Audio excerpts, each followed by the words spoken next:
مریم نواز کا عمران خان پر کارکنان کو تحریک کے لیے ایندھن بنانے کا الزام۔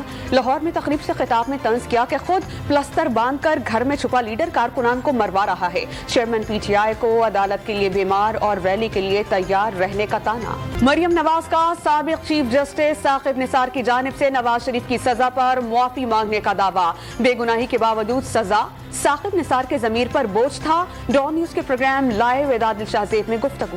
ایم کے ایم سندھ حکومت کی جانب سے معاہدوں پر عمل نہ کرنے پر ناراض، وفاقی حکومت سے علیحدگی سمیت اہم فیصلوں پر غور شروع، بھرپور عوامی تحریک چلانے کا فیصلہ کر لیا گیا۔ صدر تحریک انصاف پرویز الہی کا شہباز شریف کے دور میں لاپتہ افراد کی تعداد میں اضافے کا الزام۔ سابق اراکین اسمبلی سے ملاقات میں زبیر احمد خان کے اغوا کی مذمت۔ وزیر اعظم کی زیر صدارت وفاقی کابینہ کا اجلاس جاری، حج پالیسی اور رمضان پیکج پر غور کیا جائے گا۔ نیب ترمیمی آرڈیننس 2023 بھی منظوری کے لیے پیش کیا جائے گا۔ اور کوٹری میں رشتے کے انکار پر 19 سالہ لڑکی قتل، ڈی آئی جی حیدرآباد نے واقعے کا نوٹس لے لیا، ایس ایس پی جام شورو سے رپورٹ طلب۔